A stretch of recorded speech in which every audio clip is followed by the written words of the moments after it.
After the age of 70, the single most destructive habit many men and women carry with them is the language they use to describe themselves, and this is far deeper than casual words. Every time you say, "I'm old, I can't," or "my body is finished," you are not only communicating with others, you are instructing your own mind and body to stop working for you. The brain listens to the story you repeat, and it programs your physiology accordingly. Negative self-talk weakens the nervous system, depresses hormone production, and even shrinks your sexual confidence. Imagine telling yourself over and over again that your desires are shameful or that your body is unattractive. Over time, arousal becomes harder, intimacy becomes mechanical, and pleasure fades, not because your body is incapable, but because your words have carved limitations into your identity. When you constantly use language of defeat, you unconsciously lower your energy in every intimate encounter. A man who whispers to himself that he is too old to satisfy a woman will approach her with hesitation, fear, and half-heartedness. A woman who tells herself she is unattractive because of wrinkles or sagging skin will tense her body, shutting down the very pleasure she craves. Words act like invisible chains during intimacy, stopping you from giving freely or receiving deeply. And here's the truth: at 70 and beyond, the body craves touch, affection, and sexual release as much as it did decades earlier. The only difference is the mindset. When the language is poisoned with negativity, the body withholds its natural response, robbing you of the joy of connection that keeps your heart strong and your spirit youthful. The link between language and sexual vitality is undeniable. Researchers have shown that self-perception directly impacts sexual performance and desire. Men who carry affirmations of strength and confidence into their inner dialogue experience firmer erections, longer endurance, and greater satisfaction. Women who replace self-criticism with sensual affirmations find lubrication flows more easily, orgasms come with less resistance.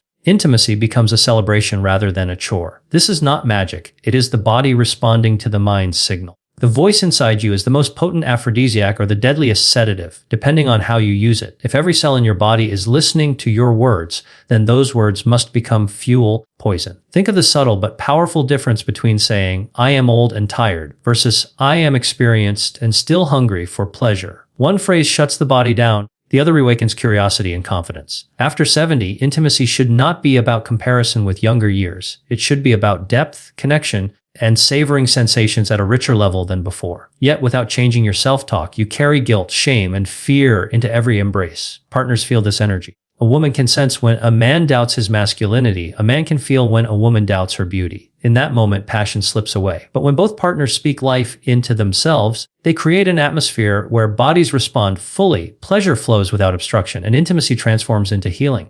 Too many people, especially after 70, sabotage their own well-being through the actions they take or fail to take, and this goes far beyond diet and exercise. It shows up in the way they approach their sexuality, their intimacy, their daily habits that either nourish or deplete their vitality. A man who neglects stretching, walking, or light activity is also the man who struggles with stiffness, not only in his joints but also in his performance between the sheets. A woman who ignores her body's need for hydration, movement, and circulation will find that desire fades, lubrication decreases, and the natural responsiveness of her body weakens. Every skipped walk, every lazy choice, every night of ignoring the signals of fatigue or rest is like slowly dimming the lights on your life force, and the body always remembers those decisions when it is time to express intimacy. When you deny yourself movement, you deny yourself blood flow, and blood flow is the very essence of sexual vitality. Erections depend on circulation, lubrication depends on circulation, orgasms depend on circulation. When you sit for long hours, eat heavy meals, or allow stress to choke your breath, you are shutting down the rivers of energy that your sexual organs rely on. Think of your body as a system of channels. When water doesn't flow, it stagnates, and stagnation breeds decay. The same happens inside you. Without oxygen rushing through your lungs, without blood pulsing strong through your arteries, your genitals cannot rise to the occasion, no matter how much desire burns inside you. This is why action, consistent, deliberate action, is not just about preventing disease, but about keeping intimacy alive. Another action that sabotages health at this stage of life is neglecting medical truth. Too many older men avoid checkups out of fear of hearing bad news, and too many women ignore symptoms because they feel embarrassed to talk about sexual or urinary concerns. Yet, denying these truths leads to deeper consequences: erectile dysfunction that could have been reversed, vaginal dryness that could have been treated, infections that spread silently, and cancers that might have been caught early. Avoidance is an action, and it is one of the most dangerous ones you can take. Every time you put off seeing a doctor, every time you swallow discomfort, instead of addressing it, you are pushing yourself closer to a reality where your health no longer gives you the freedom to love, to touch, to enjoy. Habits of indulgence also become destructive actions. Excessive drinking, overeating, late nights with little sleep, all of these weaken the very systems that carry your desire. Alcohol numbs sensitivity, sugar disrupts hormones, and poor sleep lowers testosterone and estrogen, which are essential for sexual vitality. After 70, your body is not as forgiving as it once was. Every indulgence leaves a sharper imprint. Yet many continue to act as though they are immune, convincing themselves it doesn't matter. But the truth is written in their performance, in their stamina, in their lack of desire. These choices are actions that silently strip away the intimacy and pleasure that could still be thriving in their lives.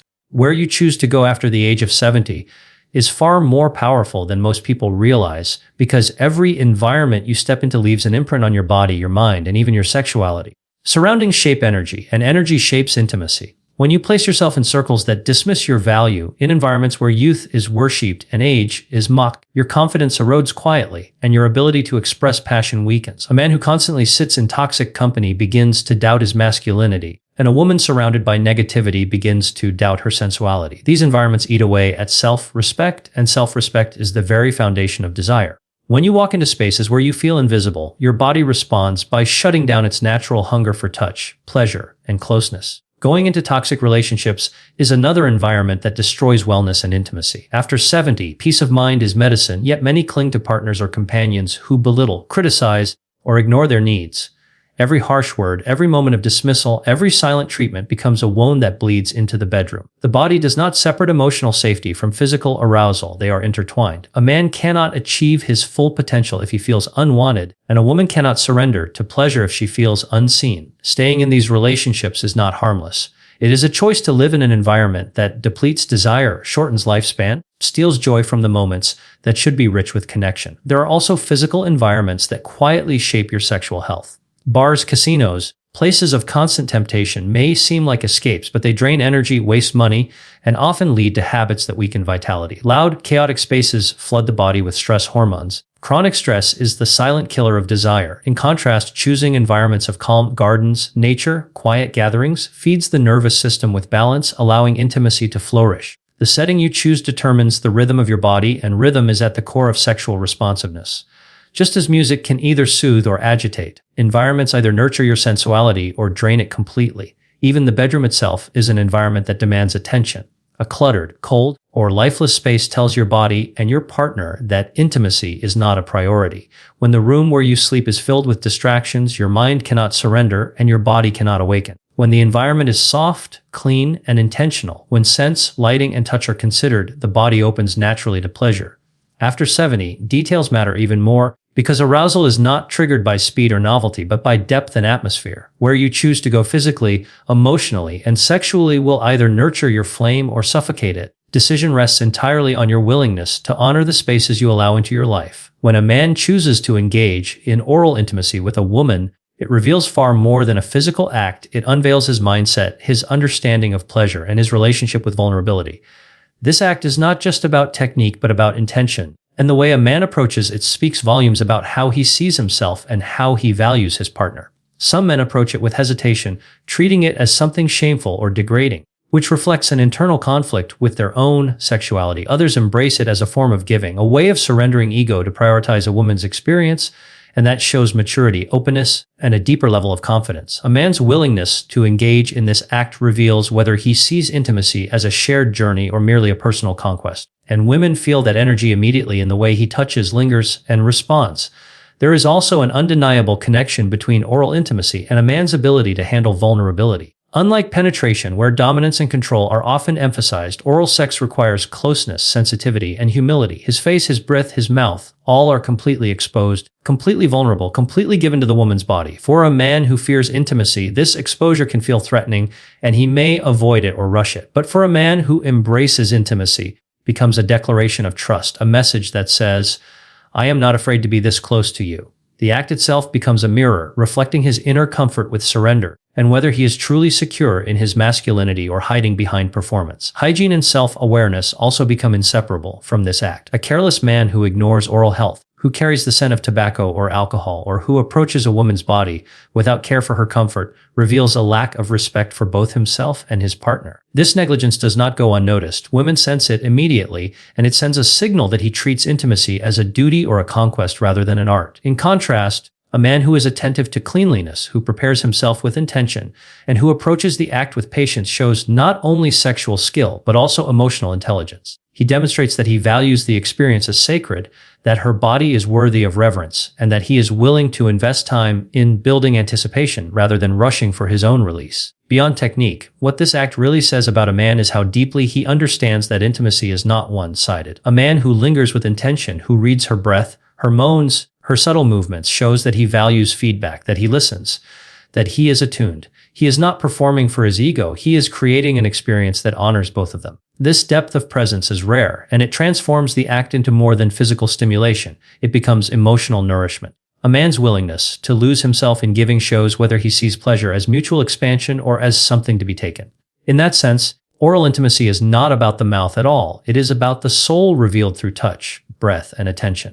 Sexual health after 70 is not a subject to brush aside, because the way the body responds in intimacy is a direct reflection of overall wellness. What many fail to realize is that desire, arousal, performance are not separate compartments from health. They are signals, powerful messages of how well your body is being cared for. When a man notices his erection weakens or takes longer to rise, it is not just a problem of age, but a sign of circulation, heart health, and hormonal balance. When a woman notices dryness or diminished sensitivity, it is her body speaking about estrogen levels, hydration, and stress. These intimate changes are like early warning systems, but too many dismiss them as inevitable, and by doing so, they allow deeper health issues to grow unchecked. The truth is, intimacy in later years requires more attention, more care, and more patience than in youth, but it is also richer when honored.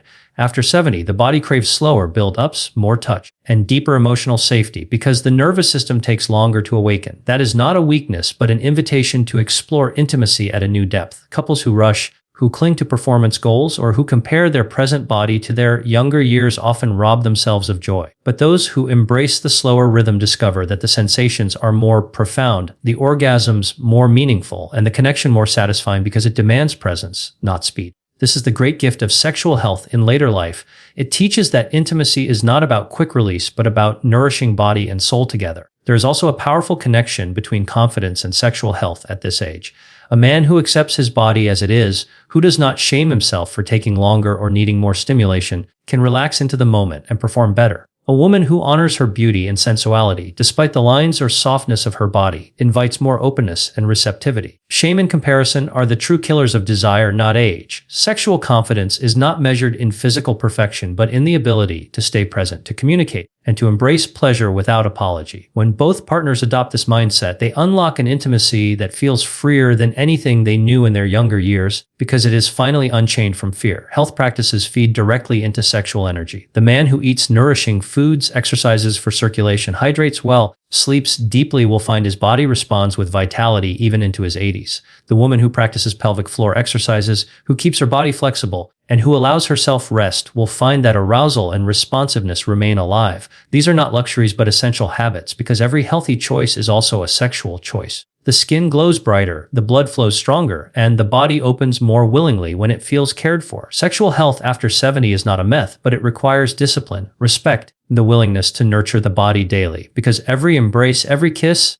every intimate touch is built upon the foundation of wellness. Intimacy after 70 reveals more than the mechanics of sex. It exposes the soul of a relationship, the depth of trust, and the hidden truths about how two people see each other. At this stage of life, the body has changed, the pace of desire is different, and the way arousal awakens requires more patience and tenderness. But what often determines satisfaction is not technique alone, it is how each partner feels emotionally before and during the act. If a man approaches a woman with love, respect, and genuine desire, her body responds no matter her age. If she feels unseen, criticized, or pressured, her body withdraws, even if her mind wishes to connect. The environment of intimacy is built long before the bedroom, through daily kindness, words of affirmation, and gestures of care that prepare the body to open willingly instead of closing defensively. At this age, intimacy becomes less about performance and more about presence. Younger couples may focus on stamina, novelty, or frequency, but couples in their 70s find deeper joy in closeness, in touch, in the slow exploration of each other's bodies. Lingering kisses, gentle caresses, and deliberate attention create an atmosphere where both feel desired.